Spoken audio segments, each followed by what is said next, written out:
much whenever I did my article, the two main problems that came up when I was looking up is that a lot of the teachers their were avoiding using AI in the classroom because they felt like they were either didn't know enough about it.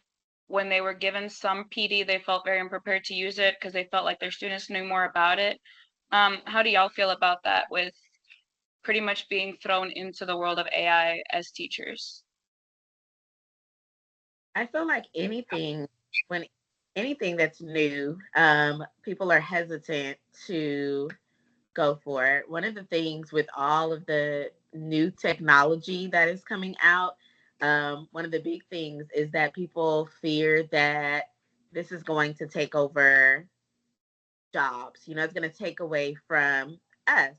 And that's like the self checkouts in a grocery store. Same thing for AI, bringing that in. I think it may just be a fear of maybe it's going to take over, uh, what I'm doing, or maybe it's going to, or it's just new and it's not something that I'm used to. I don't know how to use this. And I think just learning something new versus using something that you're comfortable with is hard.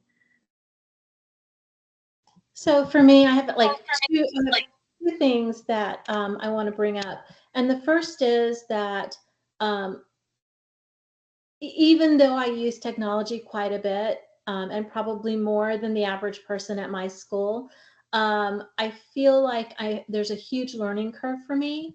I'm one of the older students at Lamar, so I feel like I don't know what you guys instinctively know, just because you've grown up with it. So there's a huge learning curve for me to catch up. And so with AI, I'm totally on board with learning it and using it, and I've been experimenting with it. But I feel like there's a lot there still that I don't know. And I think I mentioned before in one of our other classes, it's a matter of vocabulary too. I don't know like the vocabulary associated with it to be able to express myself and to be able to use it. Second thing for me is that I think both of you work at public schools. I'm working for a private Catholic school. Everything is hyper scrutinized. Our school is very, very aware of a lot of technology that is being brought into the schools, has advertising that they don't want students to see. And so they're very protective of the students and very reluctant to use technology um, in the classroom. So I've really had that fight on my hands. And I guess that's a big thing is a lot of the problem is whenever it comes to schools, like each school has its own culture. So it's hard to come up with this one size fits all, which there's never going to be a one size fits all for students, for teachers, or even for just the education system, because every state and even every like small jurisdiction within the state's going to have its own culture. But I guess that brings me into the next question. Even if they came up with PD, what would PD be enough? And is it going, do you think that schools would have that beginning of the year, okay, we're going to do this and then never talk about it again? Or is it going to have to be something that's continuously brought back up? I think if I were to want to present PD for AI or any technology, I think I would want to do it in a series. The first class, I think, would be the introduction to it, and then give everybody access, and then come back a week later and then actually do a hands-on exercise with whatever technology it was that we had presented the week before. I think doing it first as an introduction gives people time to think about it and wonder about it and maybe play with it. And then actually forcing people in the second PD to actually hands-on use it and show the different uses and benefits they can get from it. I think that would be a much better way than just presenting it. Here it is, go for it. People just don't have time to play and figure things out. So if you have a really dedicated teacher who is going to, show you how to use these, I think a hands-on approach is much better. I agree, Maria, and I really like that idea of doing it as a series. Just being a teacher myself, a lot of times during the summer, right before school, we go through that week of PD before school starts, and a lot of times they're introducing something new, and that's the only time that they've trained us on it. There's no follow up, there's no anything. So maybe teachers start out trying to use it, but then they fall off and go back to their old ways. I also think that even adding PD in, it may be easier to get our newer teachers to, pick up on that. I think it's going to be harder for our veteran teachers because they've been doing things a certain way for so long. Yeah, and it cut off a little bit at the end, but I did hear you saying that veteran teachers kind of they're used to doing what they do, and I feel like I don't think I'm a veteran teacher. I've only been teaching for like 6 to 7 years, which I've been told that it's 10 to 15 years is when you start to become a veteran teacher.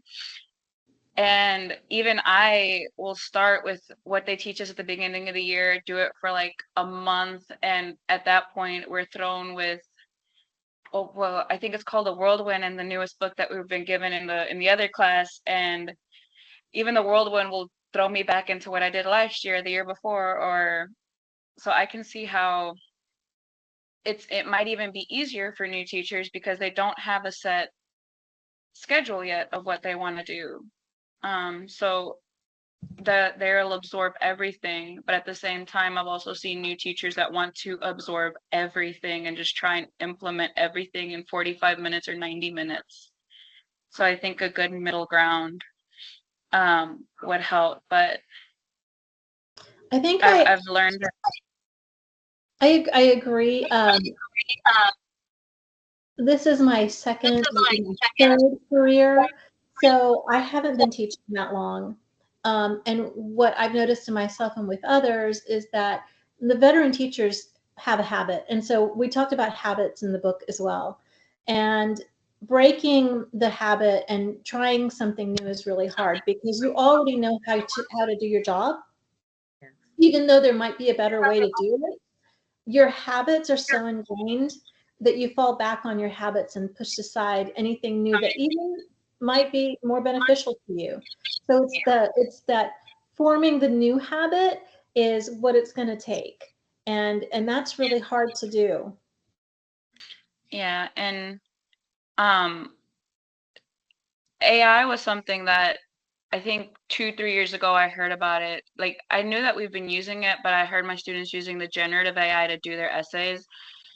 And I was one of those teachers where I was like, nope, it's not coming anywhere near my classroom because I didn't know anything about it. And then, funny enough, when I started this course in January was when I was struggling with one of the research papers, and that's when I realized that I could use it as a tool for research. And it was a much better research engine than, but I had to figure out which one of the AIs worked as a better research engine. That's when I discovered Copilot actually gave me the sources. Um, and it wasn't until I became a student again that I realized why the students were so drawn to it. If used correctly, it's such a great tool. But before I knew nothing about it, and I was like, nope, I don't want it in my classroom at all. Amigo only has 20 to 24 little widgets, whereas this has 60 plus, which is why this one's $8 a month.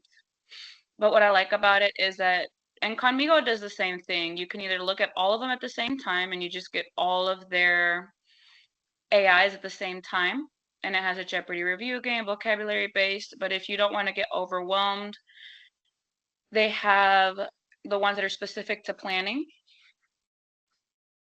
They have the ones that are specific to content based, rubric generator, worksheet generator. They have here's the one I was looking for on here. The intellectual prep has a standards unpacker. So like for our new teachers, I know a lot of times, especially with our English one, if I go to a standard, a lot of our new teachers, what they have issues with is looking at all of these. And they'll see a standard and they won't know what's expected of the student based off of that standard. And Instead of having to go and do the work for it, they can click it.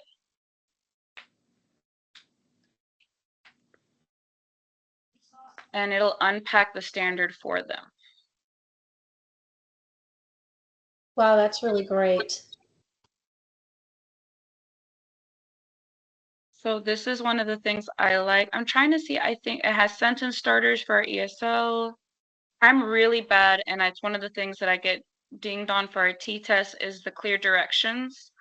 So if I know I'm going to do short directions, I can just tell them create a poster based on what you believe the poem means, and it will help me interpret poem meaning, design poster reflecting interpretation. And if I give it feedback on any posters, it'll do that. How can I encourage the students to dig deeper into the poem's meanings?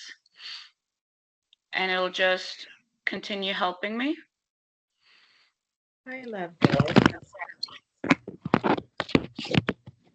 Okay, I think that would be really helpful for me as well. In my school, they didn't really have much of a program for the Spanish students. And I teach this year, I'm going to be teaching first through eighth. So, first through fourth grade, I have a program that's fabulous. And then fifth through eighth grade, I'm kind of pretty much making it up. I did get a new curriculum, which I've not seen yet, but I'm hoping to have access to it. I'm hoping that I could use AI to help me put together the lesson plans before school starts. And this is one that it does have a student side. I haven't really used it much. They do have training. So if it's something that you want to reach out to and see what they can recommend, because they like have accommodation, suggestions, IEP generator, and then for those of us who I still am trying to figure out certain ones of my assignments, like my essays, trying to figure out how to make them AI resistant. It does have an AI resistant assignment. So like one I do is have the students create an editorial on a common topic, a common current event topic. And and I misspelled editorial, but it'll tell me.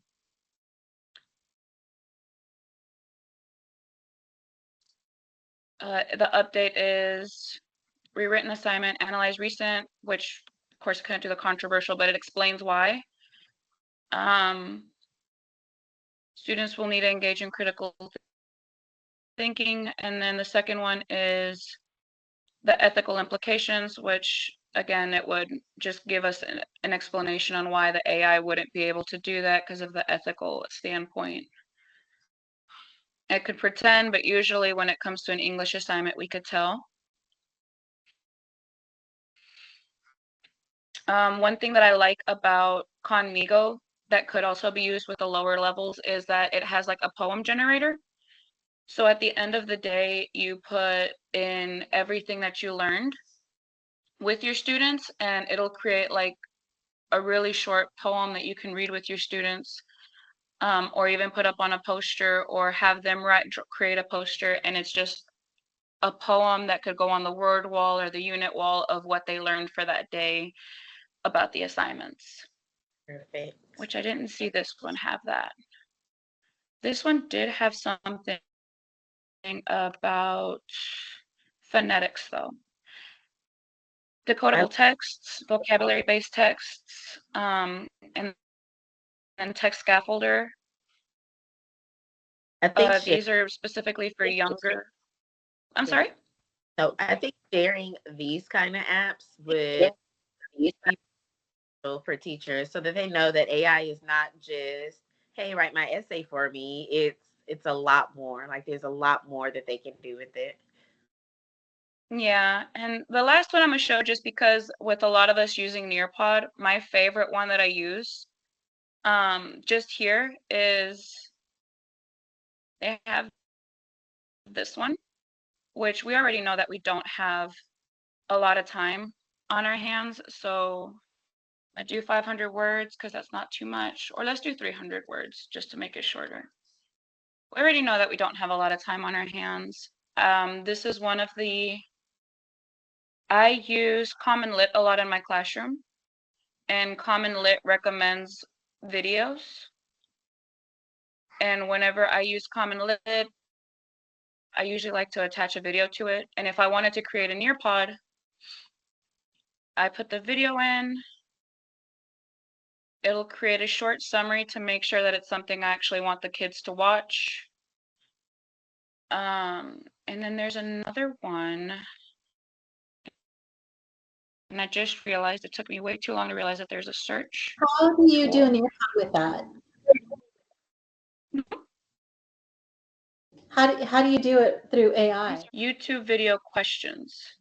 So once I've decided the video I want to use and I want to create a Nearpod, I can choose whether I want multiple choice, free response, or true or false. Let's go with free response because I don't want them to want to be able to cheat, or I want them to actually answer if I want them to do it at home. I copy the video in there again, the one I just did the summary for, and it will give me 5 questions along with the answers and the timestamps of where they can find the answers. So I know where to put the questions in the Nearpod. Perfect. That's perfect. That's a huge time saver. Yeah, and so as a department head, the reason I would recommend for my district to get Magic School AI is just because I know a lot of the reasons that I've heard teachers look into other jobs is because of the time, just how much time we spend inside and outside of work planning for our day. And this just took away even the 4 minutes it would have taken me to watch this, the mental load of creating the 5 free response questions. And even if I didn't want to use the nursing home questions, because we all know kids can make a free Common Lit account and just say that they're a teacher, I could copy the text for nursing home and do text dependent questions instead. But I want comprehension questions.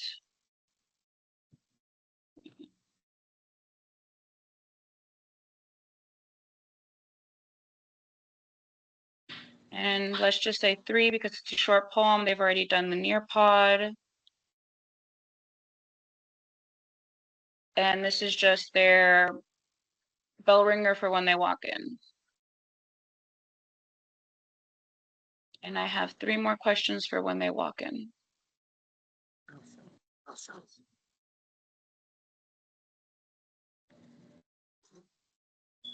So Magic School AI is just a more, I guess, robust or cluttered, depending on how you want to look at it. It's just a lot more that you can do versus Conmigo. Conmigo has a lot less, but Conmigo's free versus the $8 a month. I do use it for planning because it does have like, I'm trying to remember exactly what it has on it because it only has like a third of what this has, but it does have some planning items on it. I know one of the things I used recently was I really liked a article in a nursing journal, but it was college level, master's level journal, but I wanted it for my 10th grade students. So I copied and pasted it, put that it was from, put the author's name, like gave credit to it. And Conmigo lowered the level to a 10th grade level so that my 10th graders could understand the content, because I was doing it was a poem about a nursing home and the main character had Alzheimer's, and I needed my students to understand the nurse's perspective and what it was like to care for someone with Alzheimer's. But I couldn't find anything that was from a nurse's perspective, except for from a nursing journal. So that was my reasoning for needing that specific piece, but I couldn't find anything from a 10th grader's perspective. I couldn't even find anything that was high school level. unless it was from like a family member, which doesn't exactly give the same perspective, because I did need one from a family member. I just needed one from a nurse as well. That's interesting because Um, I speak Spanish, and so many times I'm looking for a reader that is on a really low level, and I can't find one. So I wonder if I could do the same. and Conmigo, it has it from, I know for a fact it goes down to third grade level. I don't know if it goes down lower. I can't remember right now. When it comes to AI, a lot of people are very afraid of what it can accomplish. But as stated before, are we going to evolve with the technology, or are we going to be left behind?